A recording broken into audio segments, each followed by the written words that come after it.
सुप्रभात। मैं Sunil Kumar career zone की ओर से आप लोगों का हार्दिक अभिनंदन करता हूं। दोस्तों, पिछले वीडियो में हम राष्ट्र संघ के बारे में चर्चा किए थे। आज हम लोग बात करेंगे संयुक्त राष्ट्र संघ के बारे में। ये थोड़ा बड़ा चैप्टर है, इसलिए हम इसको 2 पार्ट में वीडियो जारी करूँगा, तब ये पूरा हो गया। लेकिन पहले हम लोग जानें कि संयुक्त राष्ट्र संघ क्यों बना। संयुक्त राष्ट्र संघ को स्थापित करने में सबसे ज़्यादा योगदान किसने दिया, संयुक्त राष्ट्र शब्द किसने दिया और इसकी स्थापना किस सम्मेलन में हुआ था। द्वितीय विश्व युद्ध की समाप्ति के बाद आप सब जानते हैं कि प्रथम विश्व युद्ध केवल जल थल तक ही सीमित थे, लेकिन द्वितीय विश्व युद्ध जल थल वायु तीनों क्षेत्र में लड़ा गया। और जब हिरोशिमा और नागासाकी में जब बम गिराए तो दुनिया में इतनी विभीषिका के बारे में कभी कल्पना नहीं की हो गई कि इतनी जान माल की क्षति हो गई। तब दुनिया में फिर से एक ऐसे संस्था की मांग होने लगी जो संस्था विश्व में शांति के लिए काम करे, और इसके लिए सबसे पहले सम्मेलन बुलाया गया था सैन फ्रांसिस्को, जो अमेरिका का एक शहर है। और जिस तरह से राष्ट्र संघ की स्थापना करने में सबसे ज़्यादा योगदान अमेरिका के राष्ट्रपति वुडरो विल्सन दिया था, उसी तरह से संयुक्त राष्ट्र संघ की स्थापना करने में भी सबसे ज़्यादा योगदान अमेरिका के तत्कालीन राष्ट्रपति फ्रैंकलिन डी रूजवेल्ट ने दिया था। उसमें ब्रिटेन के प्रधानमंत्री विंस्टन चर्चिल थे, उन्होंने भी योगदान दिया था। इन 2 नेता के प्रयास से सैन फ्रांसिस्को में सम्मेलन बुलाया गया था। और यह सम्मेलन कब हुई थी? यह सम्मेलन जब बुलाया गया था तो 25 अप्रैल 1945 को प्रारंभ हुआ था, और इसी सम्मेलन में संयुक्त राष्ट्र संघ का चार्टर तैयार किया गया था। और उसी चार्टर के तहत, यानी सैन फ्रांसिस्को सम्मेलन में तैयार किया गया चार्टर के अनुसार संयुक्त राष्ट्र संघ की स्थापना कर दिया था। जब सैन फ्रांसिस्को में सम्मेलन बुलाया गया था, उसकी अध्यक्षता लॉर्ड हैलिफैक्स ने किया था। और संयुक्त राष्ट्र संघ के चार्टर पर प्रारंभ में 50 देश ने ही हस्ताक्षर किया था, लेकिन बाद में 24 अक्टूबर 1945 को पोलैंड शामिल हो गया। तब कुल सदस्यों की संख्या 51। जैसे आपसे पूछा जाएगा संयुक्त राष्ट्र संघ के चार्टर पर कुल कितने देश हस्ताक्षर किए थे, तो 51 देश। जब पूछा जाए संयुक्त राष्ट्र संघ के चार्टर पर प्रारंभ में कुल कितने, तो वो 50। 51वां देश कौन था? वह था पोलैंड। और इस तरह से संयुक्त राष्ट्र संघ की स्थापना सैन फ्रांसिस्को सम्मेलन में लिए गए निर्णय के अनुसार विधिवत 24, यानी इसकी स्थापना 24 अक्टूबर 1945 को कर दिया गया था। जैसा कि हमने कहा, सबसे ज़्यादा योगदान डी रूजवेल्ट के साथ साथ विंस्टन चर्चिल ने दिया था। और जब इस संयुक्त राष्ट्र संघ की स्थापना हो गई तो इसका सबसे पहला अस्थायी मुख्यालय बनाया गया था, अमेरिका का ही शहर है लेकसेक्स में अस्थायी मुख्यालय बनाया गया। और बाद में मुख्यालय न्यूयॉर्क के मैनहट्टन द्वीप में। जैसे आपसे पूछा जाए अस्थायी मुख्यालय कहाँ था, तो लेकसेक्स।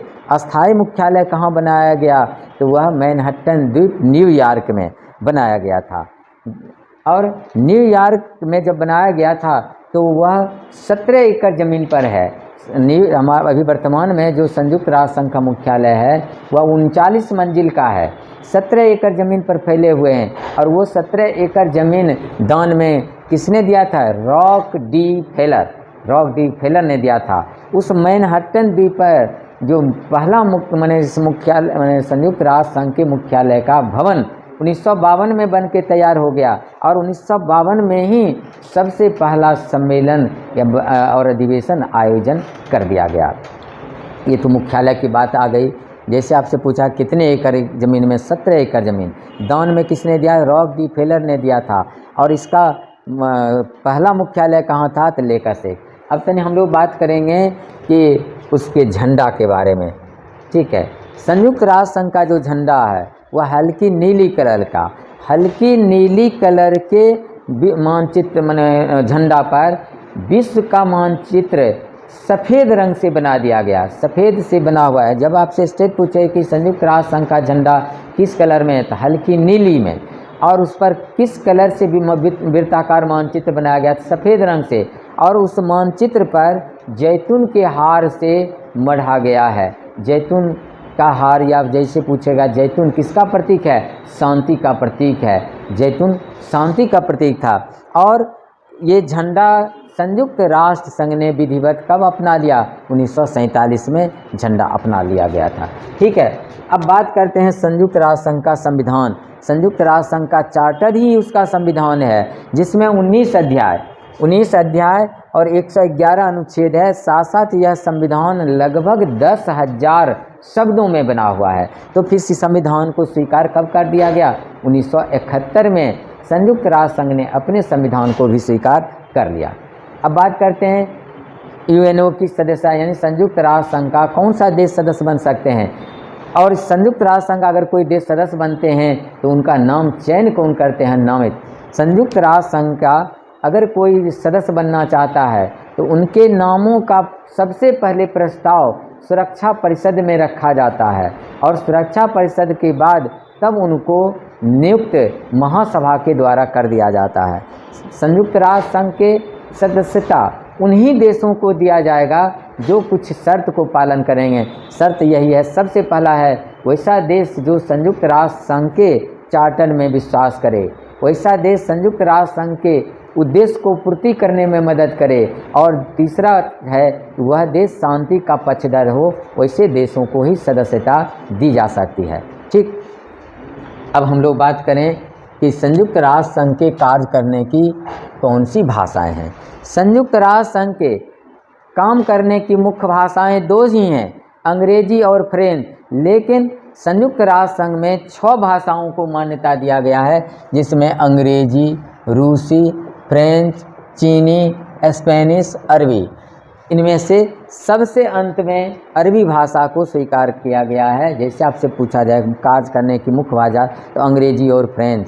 जब पूछेगा संयुक्त राष्ट्र संघ में काम करने की अंतिम भाषा के रूप में किसे स्वीकार किया गया, तो अरबी भाषा को। दुनिया में सबसे ज़्यादा बोली जाने वाली भाषा कौन सा है? चीनी। इसी को मंदारिन भाषा कहा जाता है। अब बात करते हैं वित्त पोषण। जैसा कि हमने कहा उस राष्ट्र संघ में न वित्त की प्रबंधन थी, न कोई प्रशासनिक अधिकार। ठीक, लेकिन यहाँ पर यह जाने वित्त पोषण कैसे होता है। उसमें एक संयुक्त राष्ट्र संघ के चार्टर में कहा गया कि कोई देश अगर अधिकतम देना चाहेगा तो 25%, और कम से कम देना चाहेगा तो 0.001%, और अधिकतम देना चाहेगा तो 25%। अपने माने कुल खर्च का 25% ही कोई दे सकता है, और अगर कम से कम देना चाहेगा तो 0.0। ये ऐच्छिक होते हैं, बाध्यकारी नहीं। कोई सदस्य देश अपना अंशदान दे या नहीं, उस देश के ऊपर निर्भर करता है। उसके ऊपर कोई प्रेशर नहीं होता है कि तुम देना हो। फिर भी सबसे ज़्यादा योगदान अमेरिका करती है कुल खर्च का, संयुक्त राष्ट्र संघ के कुल खर्च का 22%। दूसरा स्थान है जापान का जो 16.624%, और तीसरा है जर्मनी जो 8.66%।